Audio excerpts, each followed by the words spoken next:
नमस्कार दोस्तों, मेरे चैनल में आप लोगों का एक बार फिर से दिल से स्वागत है।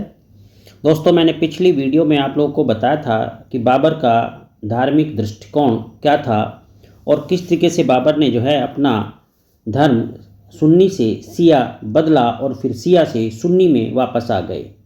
और बताया था कि उनकी जो दो पत्नी थी, महम बेगम और गुलरुख बेगचिक, दोनों शिया थी और शिया धर्म उन्होंने क्यों धारण किया था, मैंने इसकी भी वजह आप लोगों को बताई थी।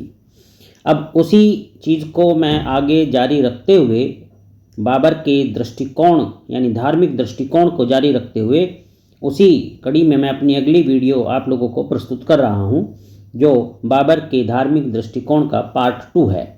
तो चलिए पहली वीडियो ज़रूर देखना, क्योंकि उसी से जुड़ी हुई ये वीडियो है। तो इसमें मैं आज आप लोगों को स्टार्ट करता हूं अपनी आगे की बातें।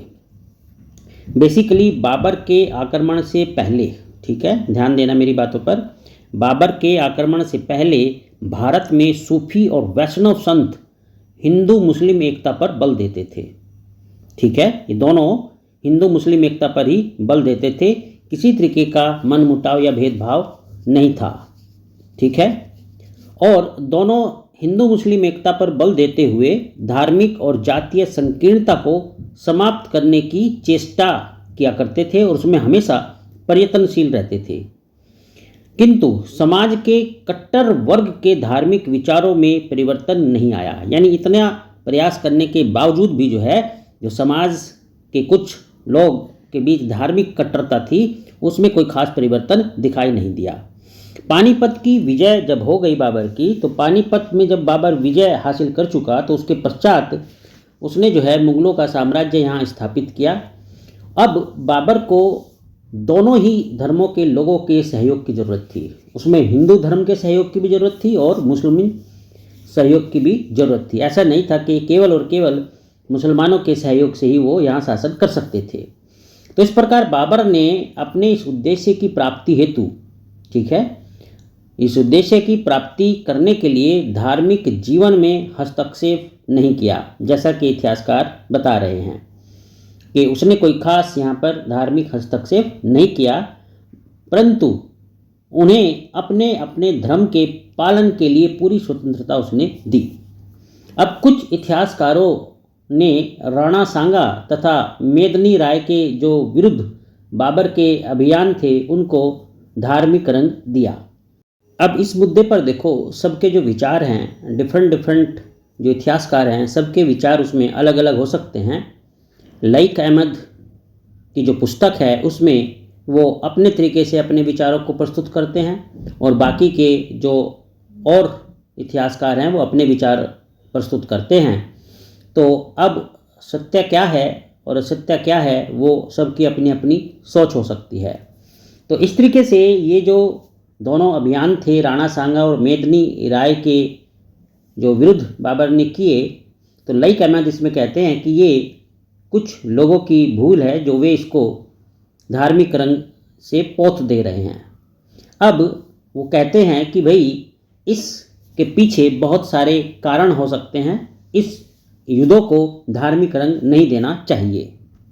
अब देखो, ये बात भी सत्य है कि बाबर ने अपने युद्ध को जीतने के लिए इसमें अपने जो धर्म को एक प्रभावी यंत्र के रूप में भी प्रयोग किया और उन्होंने इस युद्ध में जिहाद की घोषणा की। लेकिन इसके संचालन में उसने मान्य नियमों का जो पालन करना चाहिए था, वो नियमों का पालन उसने पूर्ण रूप से नहीं किया, ऐसा इतिहासकार कहते हैं। अब अगली बात जो मैं यहाँ बताना चाहता हूँ आपको, वो ये है कि इस बात को भी बिल्कुल नहीं भूलना चाहिए कि जब बाबर ने राणा सांगा और चंदेरी का युद्ध लड़ा, तो उसमें न केवल मुसलमान बाबर की ओर से लड़े, बल्कि अनेक हिंदुओं ने भी बाबर की सहायता की थी।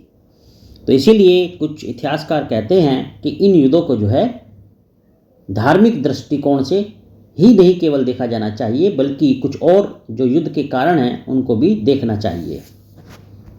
अब देखो, कहने को अगर कहा जाए तो ये कहा जा सकता है कि जो बाबर था वो एक धार्मिक यानी धर्मनिष्ठ और कर्तव्य परायण सुन्नी मुसलमान था, लेकिन उसने अपने इस धर्म को अपने व्यक्तिगत जीवन तक ही सीमित रखा।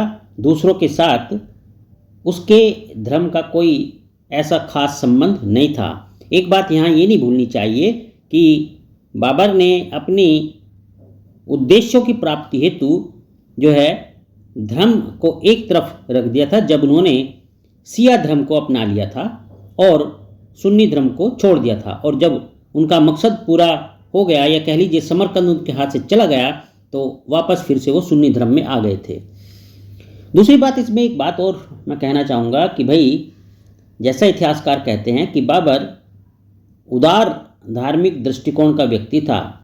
इस बारे में इतिहासकार कहते हैं कि उसने हिंदुओं को काफिर कहा और अफगानों को अविश्वसनीय कहा।